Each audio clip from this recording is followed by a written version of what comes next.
We're here today to talk about the bipartisan spending bill. Okay, and I want to focus on that description first before we go into the details. A lot of folks have asked us over the course of the last 24, 48 hours, with Republicans in charge of the House and the Senate and the White House, why do we need a bipartisan spending bill? And one of the things I think is not being discussed as openly as it should is that this is one of those bills that requires 60 votes in the Senate. So it's not like the health care bill. We have to have at least 8 Democrats support this in the Senate, which is why we've been working with Democrats from the very beginning. Yes, we could have passed a Republican bill only out of the House, but it never would have passed out of the Senate, and then we would have been accused of not being able to function and run the government. So there's a very good reason that we've been working with Democrats on a bipartisan bill, and that is because we must. And until those rules change, that's the environment that we're going to continue to operate in. The Dems have been trying to claim victory on this, which I think is a very strange way to look at a bipartisan discussion. If you're in a bipartisan meeting, I think it's very unusual for one group to walk out and start spiking the football and say, hey, we won, we killed the other guys. What didn't the Democrats get? There's no Obamacare bailout money in this package. I've read that in the newspapers a couple different times. I've seen it on the news. Go find it for me. It is not there. What the Democrats are telling you about that is false. There's absolutely no language in this bill that requires us to make any Obamacare bailout payments, any CSR payments of any way, shape, or form as a result of this deal. Okay? Why are the Democrats saying that? Because it's what they told their base they would deliver, and they failed to do that for their base. That is not in the bill. There's no new money for Puerto Rico. You hear the Democrats crying out that they got $295 million for Puerto Rico. Not a penny of it is new money. Okay?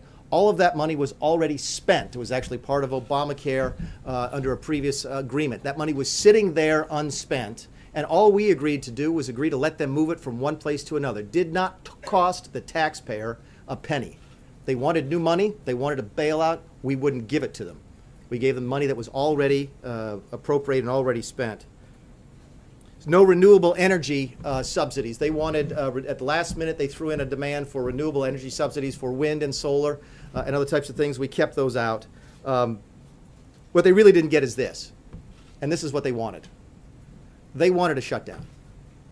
We know that. They were desperate to make this administration look like we couldn't function, like we couldn't govern. And we know that a large part of their base, especially their left-wing base, wanted a shutdown and certainly didn't want them to cut a deal with us. That's why I think you're seeing them crowing about their success, is in order to cover up the fact that they actually cut a deal with President Trump, and President Trump did a tremendous job. What are we talking about? More money for spending, more money for defense, more money for border security, more money for school choice, another thing that we got, okay? Those of you who were here in March and saw me introduce our first version of our budget blueprint, saw me talk about the president's priorities. What were they? Defense, border security, school choice. The president delivered on his promises and got his priorities funded, and that's what the Democrats don't want you to know. They want you to think they won. What they don't want you to know is the American people won here because the president simply out-negotiated them. Yesterday, of this bill, you said, quote, I think it's great that the Democrats like the bill. We think it's a great deal for the administration as well. Yeah. So what changed? Yesterday it was great that they were pleased with it, and today it's an outrage, it's spiking the football. I mean, what changed? Well, what I said yesterday is what you ordinarily say when you walk out of a negotiation, which is, we got some of what we want, they got some of what we want. We're either equally happy or equally unhappy, or we're a little bit more happy than they are because we got a bigger portion of government, and they're walking around trying to make it look like they pulled one over fast on the president. I just won't stand for it because it's not true. Yes, ma'am. I'd rather they be truthful. Go ahead. You were saying earlier that that the Obamacare subsidies are not part of this bill. So Correct. Does that mean that this administration is going to stop paying those? We've not made any decision. I think I've said that to you folks before. We've not made any decision. The payments are due, I believe, the 20th or the 21st of every single month. We've not made any decisions at all on May. Yes, sir. The follow-up to the earlier question is, what do you say to the members of your own party who say that this particular negotiation didn't net what they wanted? Some of them, I mean, Mike Huckabee, I think, even tweeted something out earlier. They're not happy with it. So what's your response? Well, keep in mind that until right now, I don't think anybody knew about this. Because what you heard us say is no bricks and mortar is all about technology. About the deal itself. About again, listen, I'd be happy to have this discussion with everybody and convince anybody on the right that this was a great deal. I talked with those on the right who are not happy with it. They've obviously seen it.